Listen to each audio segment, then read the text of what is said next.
Hi, everyone. Good afternoon. We want to make sure that you're in the right place. So you are here for the session, Charter Messages and Policies in a Polarized Age with Neil Campbell of the Center for American Progress. So before we have Neil jump into content, a few housekeeping details. We would love it if you would start off muting yourself and typing any questions or comments you may have in the chat. So with that out of the way, Neil, please take it away. All right, thank you so much, Heather. I appreciate that and appreciate everyone joining today. I'm excited to talk with you. Okay, so I just wanted to start off, introducing a little bit of my organization, the Center for American Progress, and what we do and who I am. I'm excited to share this research with you that we conducted this year. I think that the role of authorizers is an incredibly important one, and it's difficult work. And I hope that what we talk about today will be useful for all of you. Our work at CAP has had a lot of emphasis on the importance of setting a high bar for quality. And we think that, the role of authorizers is so critical to actually delivering on that promise and upholding public trust in the charter model. So for those of you who may not be familiar, the Center for American Progress, we're a progressive think tank located in DC, and we've been working on issues related to charter schools for the better part of 15 years now. And as I mentioned, a big part of that focus has been on how to get more high quality seats in charter schools, particularly, making sure that there is equity in access to those opportunities. As for me, I've been heading up our charter work at CAP, and you can see my name on the kind of headlines of a number of these pieces on the screen here for a little over 4 years now. I've been in the education policy world for a little over a decade, including much of the first term of the Obama administration. I worked in the policy and budget office at the US Department of Education. So our work at CAP has been, in recent years, we've kind of termed it this advocating for what we call a balanced approach to charter school policy. So for us, that really means 3 things. So one, being smart about growth, so that it's done sort of along with communities and is filling the needs for great seats and great school models, and that it's sort of done, along with what communities want and need. The second, we know that there's 3.5 million kids, more than that probably now, that are enrolled in charter schools, and that many of those schools are small independent operators that have the same kind of challenges that small traditional public school districts have. So we need to have some investments in helping existing charter schools improve. And then the third part of it is confronting the challenges that exist in the sector. So as all of you in your roles are more than well aware, that not every charter school is run by folks with the greatest of intentions, and that maintaining public trust is really important. And so we've done a fair bit of work on how to confront those challenges. So you can see the piece about virtual charter schools, building on great work that NACSA had done with the National Alliance, and then some other work looking, we've also done work sort of celebrating some of the great innovations coming out of the charter world. The piece about college signing days was profiling the kind of efforts to support students, through college, and even track how students are doing, that it's not just about high school graduation, that it's really success looks beyond that. So given the work that we've done, we have been concerned in the last few years with the sort of rise of polarization about how, folks on the left in particular feel about charter schools and what the best way to talk to them is. And so we started working on this research proposal late last year to really understand, what messages resonate with self-identified Democrats, what policies do they think are important, and even just how do they view charter schools. So going to share some of the highlights of that with you today. Would welcome questions into the chat or Q&A, and I can, as I've had to summarize the work that we did to fit into 45 minutes, but would love to hear from folks with issues on your minds that I can try to lend perspective on based on the research we did. So the first thing I'm going to do is I'm going to start us off with a quiz that you'll see pop up in the poll, and I'll stop yapping for a moment and let you all read this. But just in the Zoom poll, if you could let me know which of these options do you think would be the best response to a media member before a school board meeting?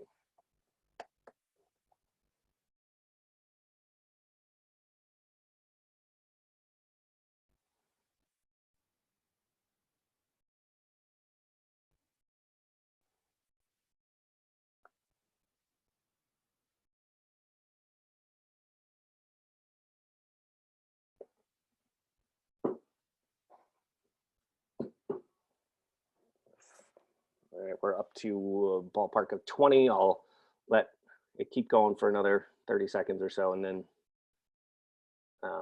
share a bit.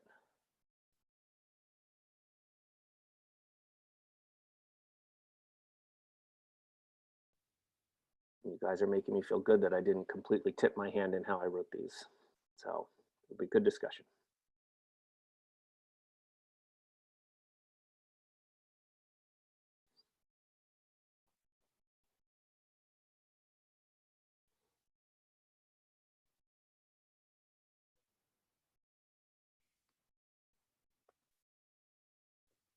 All right, so I'll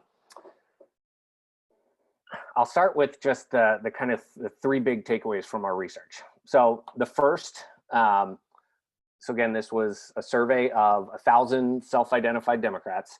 The first big takeaway: money is important. So you know, and seemingly in this discussion around charter school policy, you know, it's the most convincing arguments and discussions, either supportive or critical of charter schools, deal directly with money. The second is, you know, pushing for a discussion of charters as sort of one tool in the toolbox of ways to improve public education is sort of the best approach. So not charters as savior and like the only way to see results improve, but as one way to improve public schools. And then the third that we think is important with these voters is being clear that charters are part of teen public schools, and I'll use that in air quotes, as we didn't use that term in the study. But so assertions of the traditional system, you know, as failing or something to be escaped, were not something that were particularly well received with these voters. And you know, as I was listening to the end of the 8 Black Hands in the plenary discussion, I just want to say, like, one, you know, they were kind of very, you're going to hear things that might be a little different from what I'm saying versus the way that they were talking about it. And I think part of that framing is that this research is kind of taking the, you know, the average voter response and the average Democratic voter, not necessarily what may be, you know, an appropriate thing in a more combative setting of folks who are the activists in working in opposition to charter schools.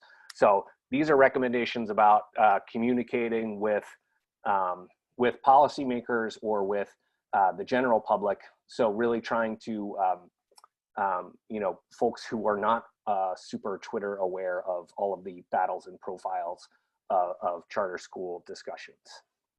So given that, I kind of cheated a little bit. I have two answers that I think are mostly right, or are right or mostly right, and then one that I wouldn't necessarily recommend. So I'll go in order. So number one here is the one I think is the most likely to be effective, in that it prioritizes funding and that it talks about, budgets are tight, and both traditional and charter schools need to be investing to make sure that they're helping kids succeed, and that accessing these buildings is a way for them to do more to invest in kids. So that is the one that I think is most right. I think number 3 is, and by rights, I'm saying what our research suggests. Your mileage may vary, but that's the lens I'm coming from. So number 3, I think, is also really good in reminding folks what charters are, since the kind of overall awareness is still very low. And this is something that has come out in prior research that was done about messaging related to charter schools, so the free, public, and open to all. And I think it's also in its discussion of wealthy families having lots of choices, it doesn't imply anything negative about the traditional public school system. So that's kind of what I'm getting at with the team public schools idea, that support among Democratic voters, and this is geographically writ large, so urban, suburban, and rural, folks like their public schools. And so coming in and blasting, while there may be issues in particular communities, if it's something that is going out to a large audience and the geographic dispersion, that is unlikely to be received super well. So in number 3, the talk about the value of choice, and that it's the right thing for all families to have access to those choices that these buildings can do, is a little bit different than the way I phrased number 2 there, that kind of gives a negative a negative connotation towards the traditional system. So I'm seeing a question in here about if wealthy can be a turnoff for more affluent people. I mean, I think that we didn't necessarily test different descriptions of like high income versus wealthy. I think wealthy, I think it's somewhat more accurate, in that there's been some research coming out about how it's not just income that matters, that wealth is also an important factor. So, I think that there could be, I'll share in a few minutes when I get into some of the messages, but this idea of wealthy families have choices, all families should have choices, is something that resonated pretty well with these voters. So the charter schools versus public charter school, I think that there's multiple ways to get at that. I think that the recommendation around a kind of primary point of messaging being describe what charters are, they're free, public, and open to all. That could be done with using the phrase public charter school or charter school. So I think that Patrick, that it's right that it's important to get that point across, and I think it can be done in either way. But I wouldn't say that it like has to be every time you just discuss charter that it has to say public charter school.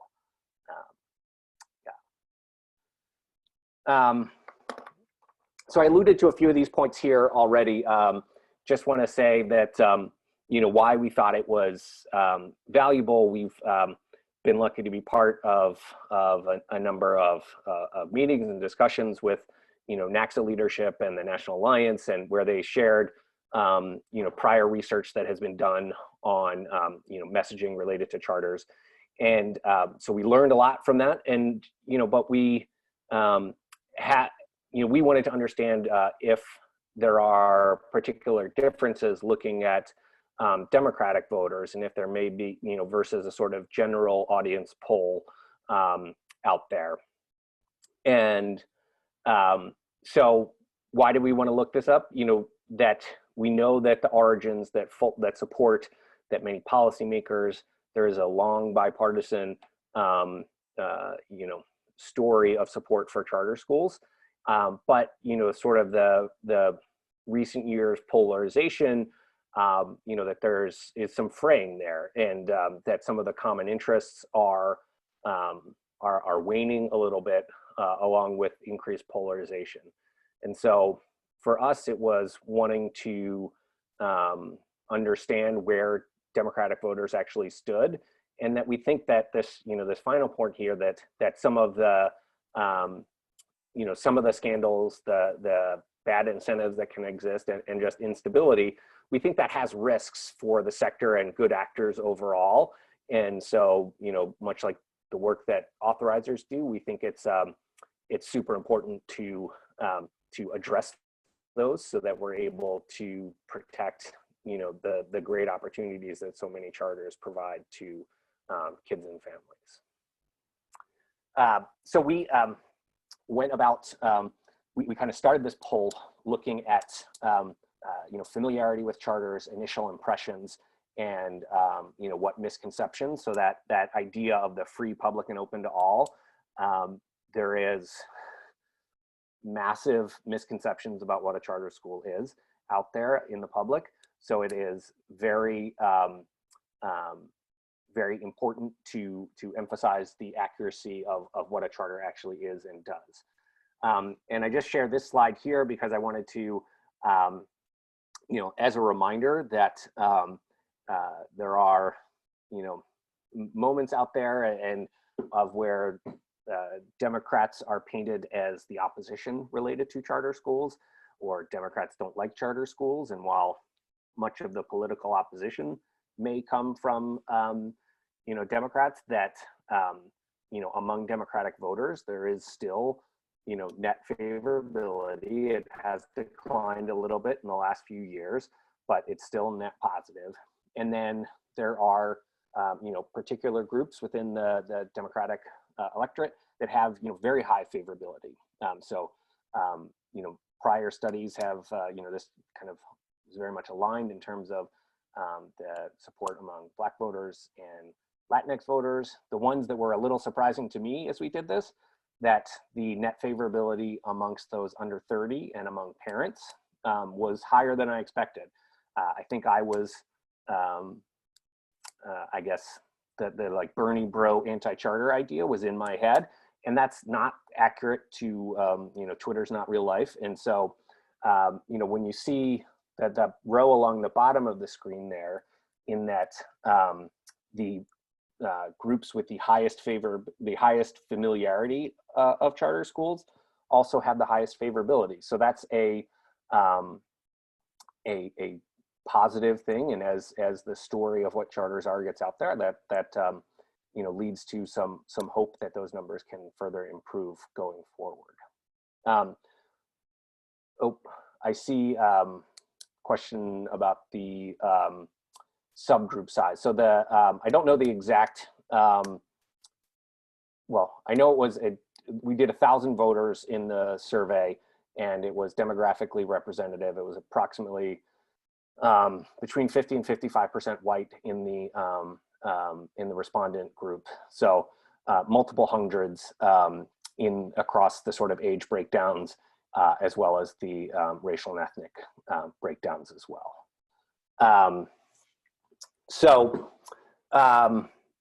All right, I guess I can see the chat is pretty active as my eyes pop up to my upwards monitor.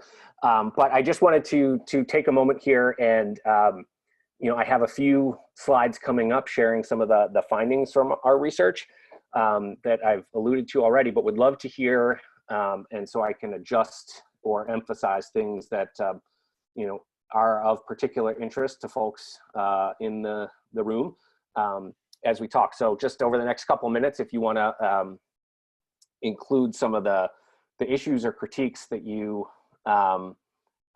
hear, and you know, that the charter communities, that the charter sectors in your communities face.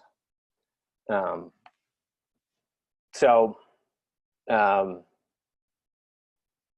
see question coming in from Stephanie about variation state from state. So given the expense of conducting really good surveys, we weren't able to, we were doing this as a nationally representative sample. We do have a few geographic breakdowns of regional things of like, you know, West and North and South and Midwest, I think is the level it gets to, but we are not able to kind of make sort of state level determinations there. And I don't think that that's necessarily the point of opposition among Democrats to charters being something that's suburban. Is I don't think something that's unique to Ohio. It was certainly a you know, that there was a ballot initiative in Massachusetts in 2016, and a lot of the mobilization against that. And there's probably folks who were more directly involved on the call in that than I am, or than I was. And you know, that there was pretty significant opposition from the communities that did not have charter share in them as well. And so that's part of the reason why my recommendations around sort of general audience are kind of stand, and why we think that's important in how that is done. All right, so take away money, no accountability. Okay. Charters creaming. All right, great. Well, thank you for that, and I'll make sure to try to emphasize some of those things. Thank you, folks, for jumping in with some of your suggestions there.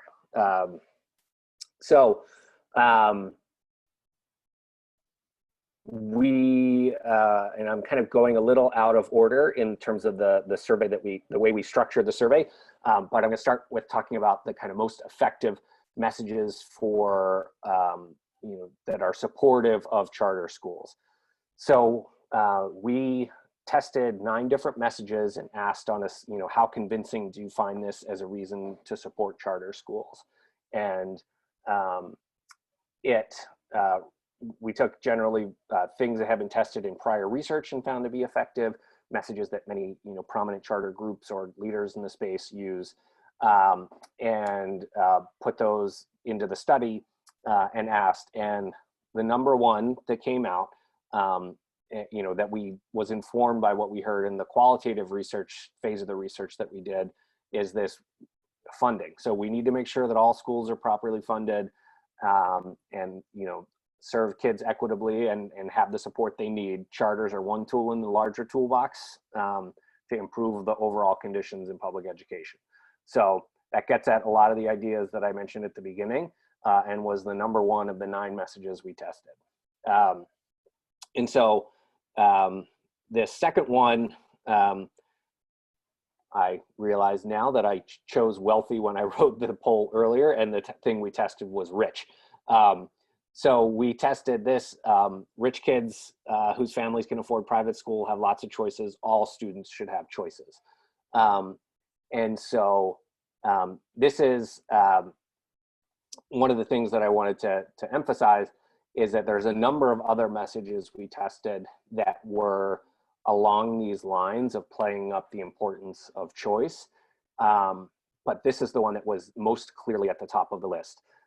And what I had discussed a little earlier is that, again, this one does not say anything negative about the traditional public school system in asserting the value of choice and having choices for all families. So there are other ways we framed it of, you know, schools are not one size fits all, or kids are not one size fits all. Schools shouldn't be. That charters are a great way to get options like STEM or Montessori or dual language or CTE schools that traditional systems might not offer, or things that get into the giving kids a chance to escape failing schools. All of those were 10 to 20 points lower in support, or in the finding that they're convincing. And we think that that's because it creates a little bit of dissonance in its contrast to negative contrast to traditional public schools. So one of the things we tested in you know, that was our kind of coming out of our qualitative research, that was our hypothesis that we might see. We asked this sort of forced ranking question of taking these 4 frames of how you could talk about public education and ask voters to rank them 1 to 4. And so, you know, what we described as this inclusive positive framing was the clear preference among the group. So 45% of them picked that as their number 1 option.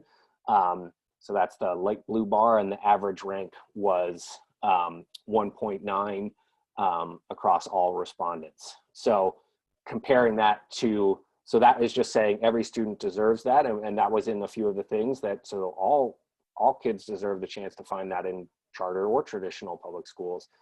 This could be paired with other things to talk about more clearly about charters. But the you know, putting children first, not the politicians or the education bureaucracy, or a one-size-fits-all doesn't work for many kids, and we can't wait any longer to bring new ideas.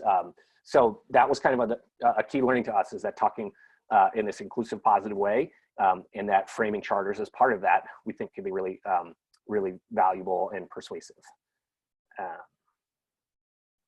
So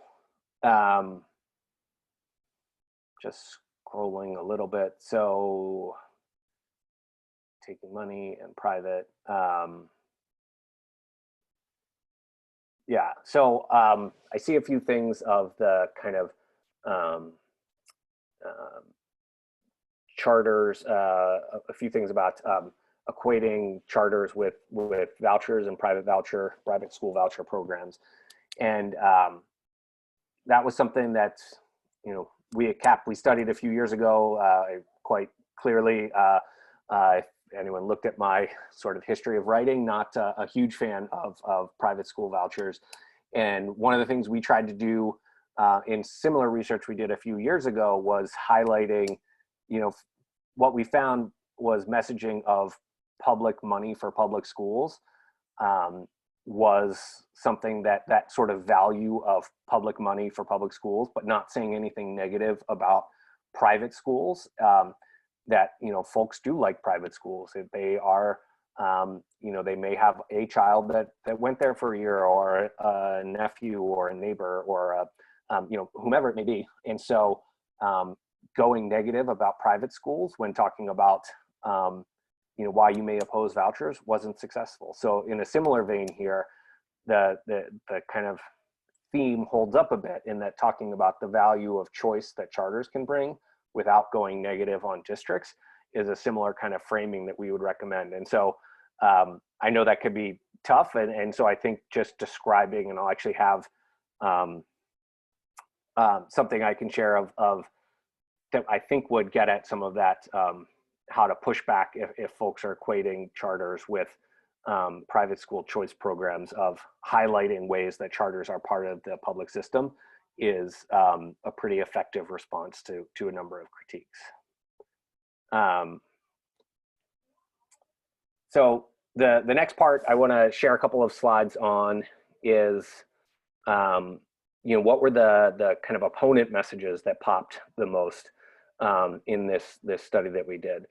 So number 1, again, and number 3 in the list of 9. So we took from this, we took things from, you know, prominent opponents of charter schools, and messages that they often use that we figured are probably workshopped as well, and looked at those to see which ones were most effective.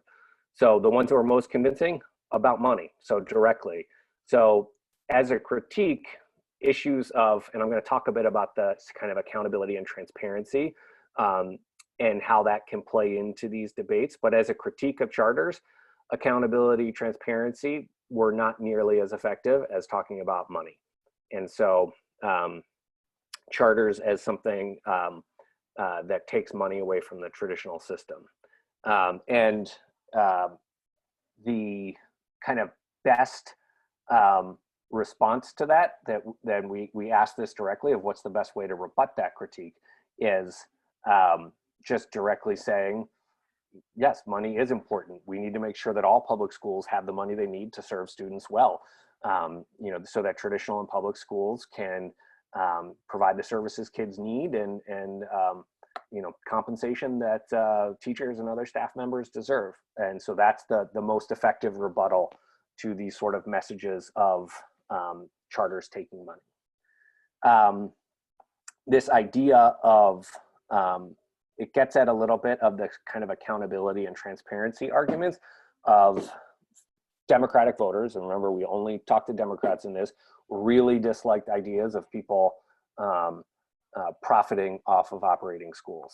And so it was pretty clear policy ideas or messages that get at profit motive, kind of raised rankles amongst these respondents.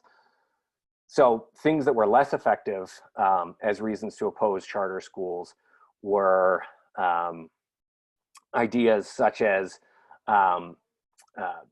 that charters aren't as effective as public schools. You know, in addition to they're not really being researched to support that view, it wasn't effective. And then, so kind of going after charters as being, you know, not any better or worse or unstable weren't things that landed with these voters.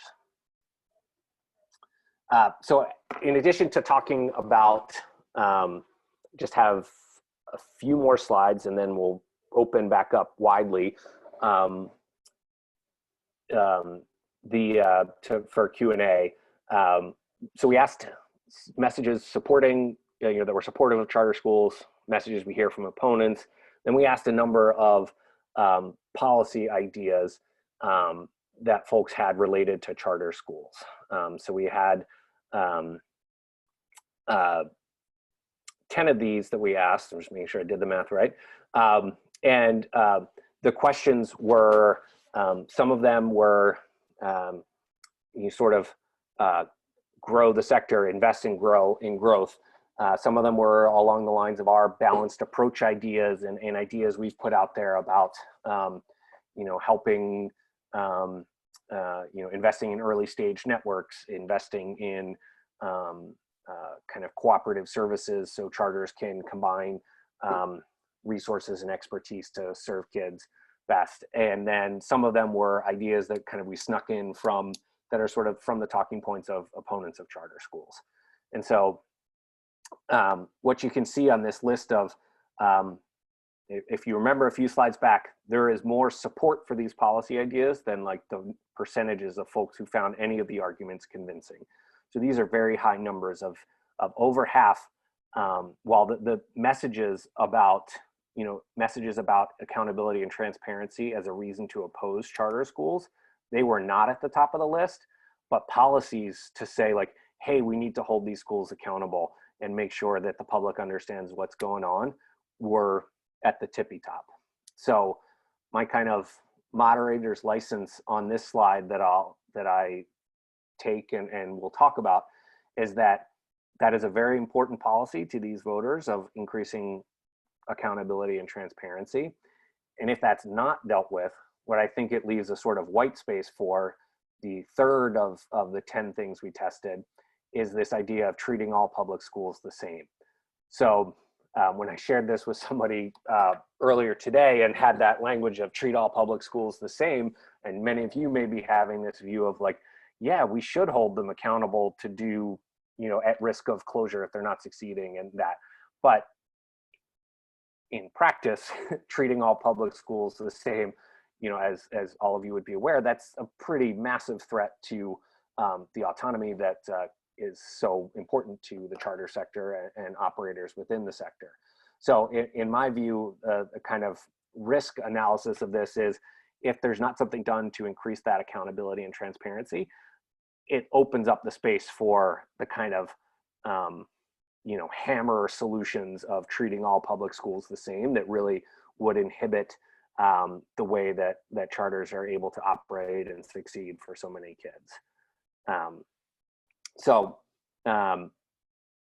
That's kind of the what was at the top of the list. And you can see I'm gonna share all of these here, is that there's a number of ideas that I think have a lot of relevance to the work y'all do as authorizers that had a good bit of support from these voters. So that first one is one of the things that's in some of the work we've done. We're not the only ones and not new, but you know, planning to understand sort of what schools communities would be most interested in and where, and you know, what those needs are in terms of need for, you know, undersupply of great seats and school opportunities and options. Those are things that are, you know, very high on this list. Unified enrollment lotteries. So, you know, they exist in a number of cities across the country, sometimes just within the charter sector, and then sometimes, like where I am in DC, that it's, you know, almost every charter school and the district in one unified enrollment lottery. And then some of the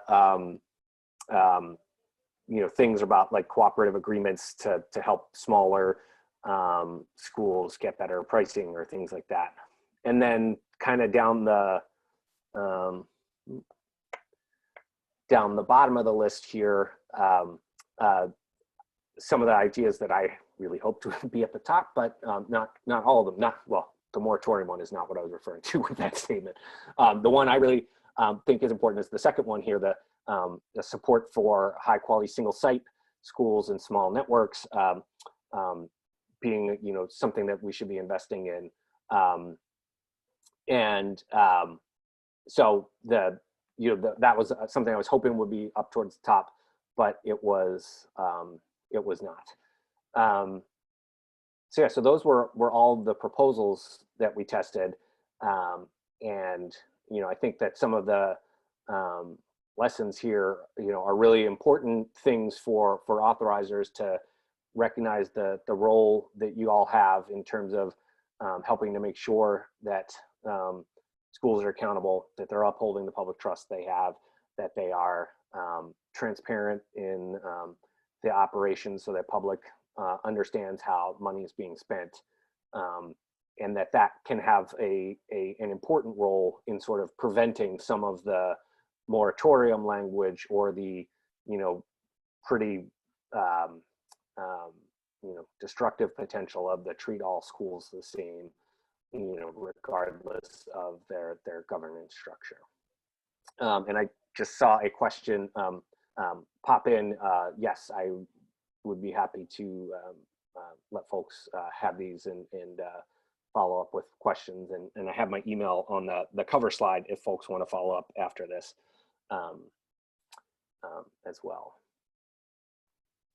So kind of before I open up for a few minutes of Q&A, just want to have one final poll of, we asked this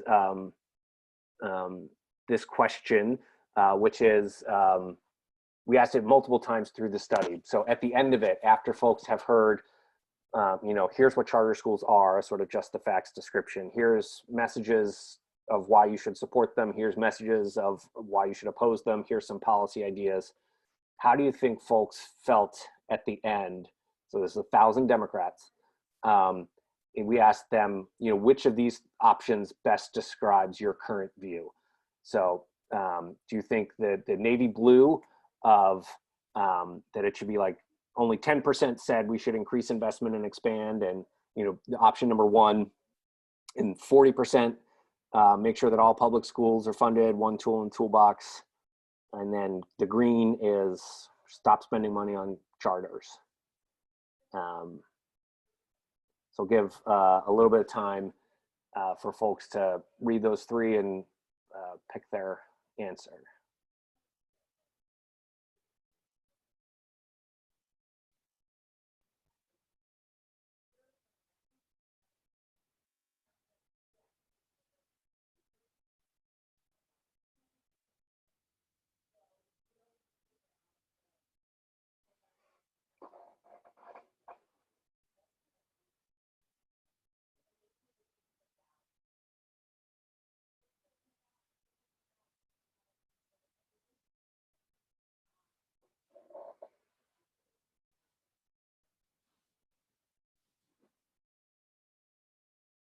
All right.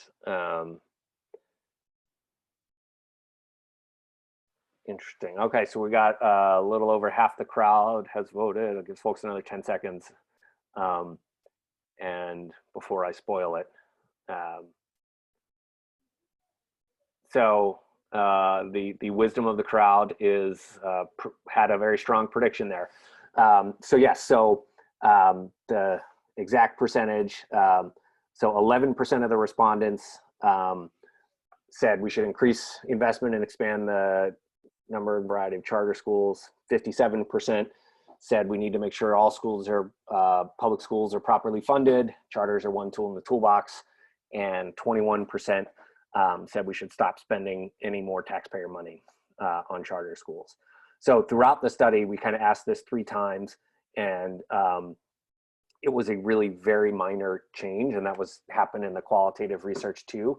Folks don't have particularly strong opinions, you know, the general public, again, coming in, and it's hard to move them when they hear both sides.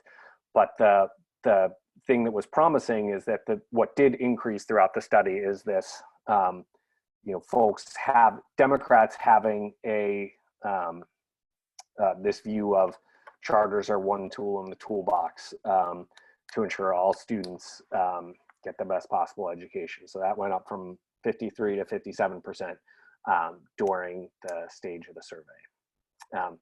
So I talked a lot. I answered a few of the questions and would love if folks have others that they want to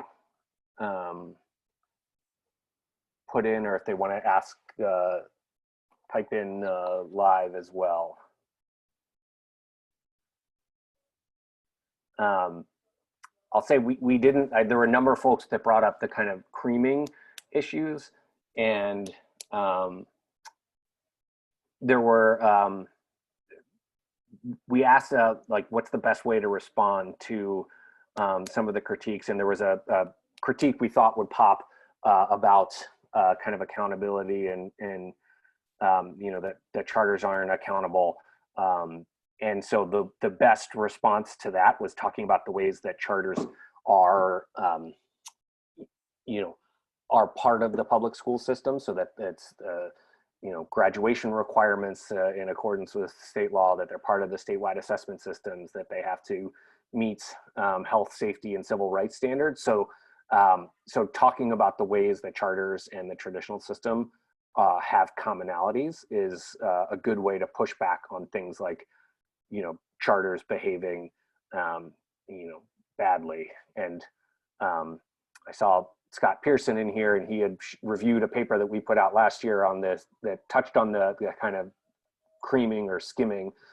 We had, you know, DC puts out a great level of data on that, and we found no evidence of it happening systematically in DC, that the kind of rates of departure for students from charters was, you know, statistically no different than what was happening in the district system in DC. And then, yeah, so the, I see a couple folks chiming in on the kind of to treat all public schools the same, and I put that, we put that in the study without explanation of what that really meant, and saw that it did have appeal. But so the treat all public schools the same, when the you know, unions or other, you know, establishment groups talk about that, they mean that all the regulations and requirements that traditional public schools have, that those should apply to charters in terms of, you know, all kinds of curricular requirements, or hiring rules, or you know, any number of things that charter schools may have, you know, the freedom in terms of schedule and decisions to, you know, in how they operate. And so that's why we tested that, just to see the appeal of that, because I don't think that's something that folks understand the level of nuance in that point.